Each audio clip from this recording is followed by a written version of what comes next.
അഹമ്മദാബാദ് വിമാന ദുരന്തത്തിന് ശേഷം വിമാനത്തിൽ കയറാൻ സ്വാഭാവികമായി എല്ലാവർക്കും ഒരു ഭയമാണ്.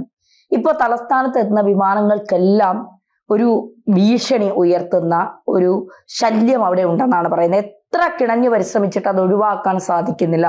വീണ്ടും ഒരു വിമാന ദുരന്തം നേരിടാൻ നമുക്ക് അത്തരത്തിലുള്ള ഒരു കാര്യത്തിലേക്കാണോ പോകുന്നത്? ശരിക്കും പറഞ്ഞു കഴിഞ്ഞാൽ കഴിഞ്ഞ കുറേ വർഷക്കാലമായിട്ട് തിരുവനന്തപുരത്ത് ലാൻഡ് ചെയ്യാനും പറന്നുയരാനും ശ്രമിക്കുന്ന വിമാനങ്ങൾ നേരിടുന്ന വലിയ വെല്ലുവിളിയാണത്. പക്ഷികളാണ് പ്രധാന പ്രശ്നം. അവിടെ കഴിഞ്ഞ ഒരുപാട് കാലമായിട്ട് ഇതിനെ എങ്ങനെ തുരത്താം, ഈ പ്രശ്നത്തിൽ നിന്ന് എങ്ങനെ മുക്തി നേടാം എന്നതിനെക്കുറിച്ചുള്ള അവരുടെ എല്ലാ പരീക്ഷണങ്ങളും പരാജയപ്പെട്ടു എന്നാണ് തോന്നുന്നത്. കാരണം വിമാനം എന്ന് പറയുന്നത് എത്രയും പെട്ടെന്ന് അപകടത്തിൽപ്പെടാൻ സാധ്യതയുള്ളതാണ്. ഇതുപോലുള്ള പക്ഷി പോയിടിക്കുകയോ അങ്ങനെ എന്തെങ്കിലും ചെയ്തു കഴിഞ്ഞാൽ. അപ്പോൾ അത് വളരെ പെട്ടെന്ന് പരിഹരിക്കേണ്ട ഒരു വിഷയമായിരുന്നു. പക്ഷേ കുറേ കാലങ്ങളായിട്ട് ഉള്ളൊരു വിഷയം ആയതുകൊണ്ട് തന്നെ ഇത് എല്ലാ കാലത്തും ചർച്ച വരും. പക്ഷി ഇടിച്ചു എന്ന്. കഴിഞ്ഞ ദിവസം തിരുവനന്തപുരത്ത് ലാൻഡ് ചെയ്യേണ്ടിയിരുന്ന ഒരു വിമാനം, ആ വിമാനം പക്ഷി ഇടിച്ചു എന്നുള്ള വിവരം അറിയുന്നത് തന്നെ വിമാനമൊക്കെ ലാൻഡ് ചെയ്ത് യാത്രക്കാരെല്ലാം സുരക്ഷിതരായി പുറത്തിറങ്ങിയതിന് ശേഷം പൈലറ്റ് നിർദ്ദേശം കൊടുത്തപ്പോഴാണ് ഇങ്ങനെ പക്ഷി ഇടിച്ചിരുന്നു എന്ന് പറഞ്ഞു. തുടർന്ന് എന്ത് ചെയ്തു എന്ന് വെച്ചാൽ ദില്ലിയിൽ നിന്ന് വന്ന വിമാനമാണ്. അപ്പോൾ അതിൻ്റെ അടുത്ത യാത്ര തൊട്ടടുത്ത നിമിഷത്തിൽ തന്നെ ഉണ്ട് ദില്ലിക്ക് തിരിച്ച്. പക്ഷേ വിമാനം സ്വാഭാവികമായിട്ടും ഈ അഹമ്മദാബാദ് വിമാനാപകടം നടന്നുകൊണ്ട് തന്നെ വിമാനം പരിശോധനയ്ക്ക് വിധേയമാക്കണം. പ്രാഥമിക പരിശോധനയിൽ വലിയ തട്ടുകേടൊന്നും ഉണ്ടായിരുന്നില്ല. പക്ഷേ വിമാന അധികൃതർ എയർ ഇന്ത്യ എക്സ്പ്രസ് ആണ് വിമാനം, അവർ ആ യാത്ര ക്യാൻസൽ ചെയ്തു, തിരിച്ചുള്ള യാത്ര. എന്നിട്ട് അവിടെയുള്ള യാത്രക്കാരെ മുഴുവൻ, ആ വിമാനത്തിൽ യാത്ര ചെയ്യേണ്ട ആളുകളെ മുഴുവൻ ഹോട്ടലിലേക്ക് മാറ്റി. വിമാനം യാർഡിൽ കയറ്റി എല്ലാ പരിശോധനകളും നടത്തിയതിന് ശേഷമാണ് മണിക്കൂറുകൾക്ക് ശേഷം ആ വിമാനം വീണ്ടും തിരിച്ചു പോയത്. ഇത് ആ ഒരു വിമാനത്തിൻ്റെ കാര്യം മാത്രമല്ല, അവിടെ നിരവധി വിമാനങ്ങൾക്ക് ഇതേ സമാനമായ അനുഭവം ഉണ്ടായിട്ടുണ്ട്. അതായത് കേന്ദ്ര സർക്കാരിന്റെ കണക്ക് പ്രകാരം തിരുവനന്തപുരത്ത് 2018 മുതൽ 2024 വരെ പക്ഷികളുമായി കൂട്ടിയിടിച്ചത് 119 വിമാനങ്ങളാണ്. പൈലറ്റുമാർ റിപ്പോർട്ട് ചെയ്ത പക്ഷിയിടി കേസുകൾ 239 ആണെന്നാണ് എയർപോർട്ട് അതോറിറ്റിയുടെ കണക്കുകൾ പ്രകാരം പറയുന്നത്. മാത്രമല്ല, ഈ തെക്ക് കിഴക്കായി വലിയതുറ ബീച്ചിൽ മത്സ്യബന്ധനം, പടിഞ്ഞാറ് ഭാഗത്ത് കുമരിച്ചന്ത, അതായത് ഈ തിരുവല്ലം ഭാഗത്താണ് ഈ കുമരിച്ചന്ത, മത്സ്യമാംസ മാർക്കറ്റ്, റൺവേക്ക് ഒരു മതിലിന് ഇപ്പുറവും അപ്പുറവും അറവുശാലയും മാംസമാലിന്യ കൂമ്പാരവും, 2 കിലോമീറ്ററിനടുത്ത് FCI ഗോഡൌൺ. ഇതാണ് പക്ഷികളെ ആകർഷിക്കുന്നത്. സ്വാഭാവികമാണ്, ഈ മാലിന്യങ്ങൾ തിന്നാൻ അവർ വരും. ഇറച്ചി മാലിന്യം ശേഖരിക്കാൻ നഗരസഭ നിയോഗിച്ച ഏജൻസിക്ക് കിലോഗ്രാമിന് 300 രൂപ വീതം നൽകണം. ഒരു അറവുശാലയിൽ പ്രതിദിനം 80 കിലോ മാലിന്യം ഉണ്ടാകും. ഇതിനുള്ള ചിലവായ 6 ലക്ഷം രൂപ 7 മാസമായി അദാനി ഗ്രൂപ്പാണ് നൽകുന്നത്. 2021 10,000 വിമാന നീക്കങ്ങൾ ഉണ്ടാകുമ്പോഴുള്ള പക്ഷിയിടി നിരക്ക് 11.11 ആയിരുന്നു.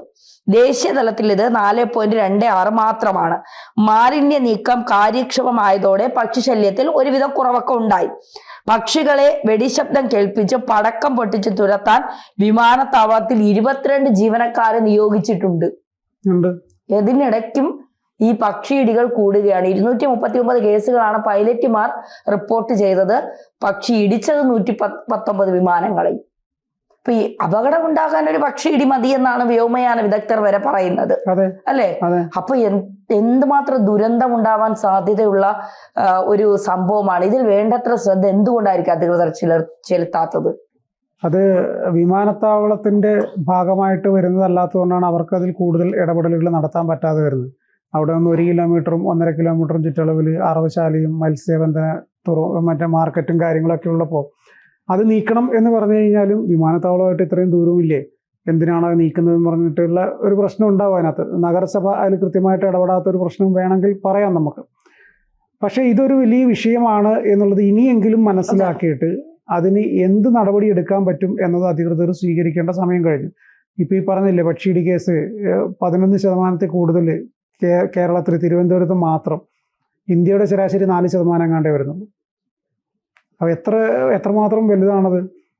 അപ്പോൾ അഹമ്മദാബാദ് വിമാന അപകടം ഉണ്ടായതിൻ്റെ പശ്ചാത്തലത്തിൽ മറ്റൊരു വിമാന അപകടത്തിന് വഴിയൊരുക്കാതിരിക്കാൻ നഗരസഭയും വ്യോമയാന മന്ത്രാലയവും തിരുവനന്തപുരം വിമാനത്താവള അധികൃതരും കൂടെ സംയുക്തമായിട്ട് അതെന്തെങ്കിലും ഒരു പണി ചെയ്തിട്ട് ഈ പക്ഷികളെ ഒഴിപ്പിക്കുക, അല്ലാതെ 22 പേരെ വെടിവെക്കാൻ വേണ്ടിയിട്ട് അവിടെ കൊണ്ട് നിർത്തിയിട്ട് കാര്യമില്ല. പടക്കം പൊട്ടിച്ചും വെടിവെച്ചും ഒക്കെ എല്ലാ വിമാനം വരുമ്പോഴും ഇത് പറത്തി കഴിഞ്ഞാലും കുറച്ച് നേരം ഇറങ്ങി വീണ്ടും ഇതെല്ലാം ആ ഭാഗങ്ങളിൽ തന്നെ വരും. അത് പിന്നീട് എപ്പോഴെങ്കിലും വലിയൊരു അപകടം സംഭവിച്ചതിന് ശേഷം ഒരു തീരുമാനം എടുക്കുന്ന തലത്തിലേക്ക് പോകാതെ ഇനിയെങ്കിലും അതിലൊരു ഉത്തരം കണ്ടെത്താൻ വേണ്ടി വളരെ പെട്ടെന്ന് ഇതിലൊരു തീരുമാനം ഉണ്ടാകണം എന്നാണ് പറയുന്നത്.